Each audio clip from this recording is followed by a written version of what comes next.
Olá, Deus os abençoe, em nome de nosso Senhor Jesus Cristo, que a graça de Deus continue enchendo os nossos corações do poder vivificador do Espírito Santo. O Espírito que ressuscitou a Jesus de entre os mortos e que agora mesmo está nos vivificando, tomando os nossos corpos mortais e levando esse corpo mortal em obediência à palavra de Deus. A igreja está representada na Bíblia, na vida de Eliseu. Eliseu foi o sucessor de Elias, e Elias ungiu Eliseu com o manto quando Deus ordenou que Eliseu continuasse a obra de Elias. E a igreja agora está continuando a obra de Elias. Veja, e a obra de Elias é o espírito de profecia, é o espírito de Jesus Cristo. E a igreja está suposta a ter a porção dobrada. Essa porção dobrada representa o Espírito Santo em nossas almas e também vivificando os nossos corpos mortais. Porque a unção, ela estava na alma de Eliseu e também em seu corpo mortal. Veja, o poder vivificador que nos tem ressuscitado. Veja, nós que estávamos mortos em delitos e pecados. Pecado na Bíblia é incredulidade. Cada um de nós estava dentro de um sistema organizado, crendo em credos, dogmas, interpretações humanas e teologia e tantas coisas assim. Mas Deus, pelo seu muito amor com que nos amou, estando nós mortos, nos vivificou juntamente com Cristo. Então o Espírito Santo, em Apocalipse 10, veja, ali está o anjo forte. Esse é Cristo, esse é o Espírito que estava habitando em Jesus Cristo, é o Espírito Santo, esse é Deus, esse é Jesus Cristo. Não há duas pessoas, tampouco há três pessoas, é um Deus só, com três ofícios distintos. Em Apocalipse 10 é uma volta secreta. Veja, Apocalipse 8, verso 1, Apocalipse 10, veja, é a mesma coisa, é o sétimo selo, é a descida de Jesus Cristo secretamente. Ele disse: o mundo não me verá mais. Então, o poder do Espírito vem para levantar o corpo de Jesus Cristo, que é a igreja. A igreja, ela é chamada de as primícias, porquanto ela está em Cristo. Cristo é a primícia dos que se levantam de entre os mortos, para que em tudo ele tenha a preeminência, diz a Bíblia. Então, quando nós estamos em Cristo, pelo batismo com o Espírito Santo, nós nos tornamos as primícias. Por isso que a igreja verdadeira, ela não passará pela grande tribulação, porque ela já foi julgada e ela morreu com Cristo. Ela não tem necessidade de passar pela grande tribulação, não tem necessidade de ser julgada, porque o corpo de Cristo já foi julgado. O corpo de Cristo já foi levado à morte. O corpo de Cristo já se levantou de entre os mortos. Então esse Espírito Santo está agora vivificando o corpo mortal, vivificando a igreja que está viva, para trazê-la em sujeição à verdade da palavra. E ele vem para ungir o nosso coração, para receber a mensagem para esse dia, para ver aquilo que os olhos não estão enxergando, para ver aquilo que o mundo religioso não está enxergando. Por isso, a verdadeira igreja vive de fé na palavra. E fé é a revelação. Fé é a prova das coisas que se não veem, a prova daquilo que o olho natural não pode enxergar.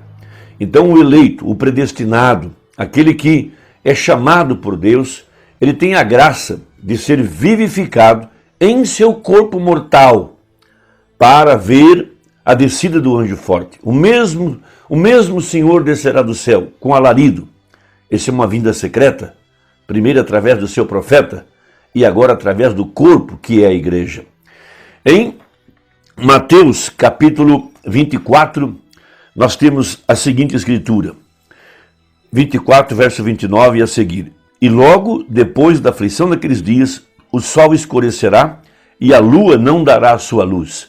Disse o profeta que quando o Papa Paulo VI pisou em Jerusalém, veja, foi quando o sol não brilhou mais para o sistema organizado, a vida foi colocada para fora e a igreja, a lua, escureceu. A igreja não tem mais luz. a igreja agora está mergulhada em trevas. Trevas espirituais, trevas denominacionais. O Deus dessa era maligna cegou o entendimento das pessoas, de tal forma que a era de Laodiceia, ela é denominada uma era cega, pobre, miserável e nua. Ela foi cegada pelas interpretações, pelos credos, pelos dogmas. Homens tendo comichão nos ouvidos amontoaram para si doutores e rejeitaram a verdade da palavra, porque ela veio manifestada de uma forma muito simples, diferente daquilo que eles tinham interpretado, e não puderam aceitá-la pela forma como Deus a enviou. O véu atrás do qual estava a glória da Shekinah, a glória de Deus. Continuando, veja, e as estrelas cairão do céu, e as potências dos céus serão abaladas. Então aparecerá no céu o sinal do Filho do Homem. Veja, o que é um sinal? É uma voz. Uma voz por trás do sinal. Veja, e todas as tribos da terra se lamentarão, e verão o Filho do Homem vindo sobre as nuvens do céu, com poder e grande glória. E ele enviará os seus anjos, com rijo, clamor de trombeta, os quais ajuntarão os seus escolhidos, desde os quatro ventos, de uma a outra extremidade dos céus. Aprendei, pois, esta palavra da figueira. Quando já os seus ramos se tornam tenros e brotam folhas, sabeis que está próximo o verão. Igualmente, quando virdes todas essas coisas, sabei que está próximo às portas. Em verdade, vos digo que não passará essa geração sem que todas essas coisas aconteçam. O céu e a terra passarão, mas as minhas palavras não hão de passar. Essa profecia é para os nossos dias. A figueira em Israel, eles já estão em sua pátria desde 1948. Veja, uma geração já tem passado e agora estamos às portas do evangelho se voltar para os judeus. Quando o último eleito entrar, quando o último eleito que tem seu nome no livro da vida do Cordeiro for mergulhado no sangue de Jesus Cristo, seus pecados forem tirados. Veja, pecado é incredulidade. Quando seus olhos forem abertos para a mensagem do dia, então a porta para os gentios está fechada e o Espírito Santo se voltará para os judeus. Então esta é a hora em que nós estamos vivendo. Por isso, na mensagem O Nascer do Sol, falando a respeito do poder vivificador, veja, a igreja olhando para cima, sabendo que sua redenção tem chegado, o dia da redenção tem chegado, o dia quando o Cordeiro tomou o livro da redenção e ele aparece em Apocalipse 10 com o livro na mão. Este livro, veja, estes selos é ele mesmo. E esses selos também é cada crente, porque cada um de nós estava em Deus desde o princípio. Isso é o que fala a Bíblia. E todos os que estão nesse livro são aqueles que ele tem redimido. São aqueles que ele vem buscar, porque o livro é o crente. É o Novo Testamento. Ali tem os nomes escritos dos que ouvirão a voz de Deus. Minhas ovelhas ouvirão a minha voz, disse ele. Então ele surgirá para buscar este livro de redenção. Veja, cada eleito das 7 eras da igreja, é isso que o livro está revelando. Esses nomes contidos dentro desses 7 selos. Foram 7 anjos, 7 mensageiros, 7 vozes, 7 trovões, 7 lâmpadas, 7 pontas. Veja, tudo está ligado com o plano da redenção. Então a igreja, ela está sendo tomada pelo Espírito Santo, vivificada pelo poder da ressurreição de Jesus, para ver o cumprimento dessas escrituras. Veja, somente o eleito poderá captar isso. Então, veja, 202 da mensagem ao nascer do sol. O poder vivificador, observe bem o que temos visto nesse dia. O poder vivificador tem chegado até nós para abrir os 7 selos. Que foi aquilo? Foi acaso a inteligência de um homem? Não. Foi o poder vivificador de Deus. O poder vivificador de Deus nos predisse que isso sucederia.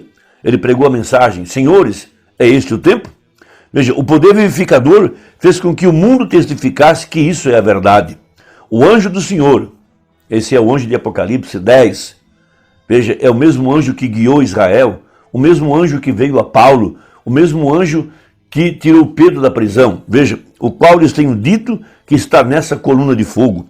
O poder vivificador permitiu que o mundo testificasse que é a verdade. Está documentado, cientificamente provado. E nisso, eles não sabiam o que era. E nós, os que estávamos vendo da maneira correta, vimos que era nosso Senhor.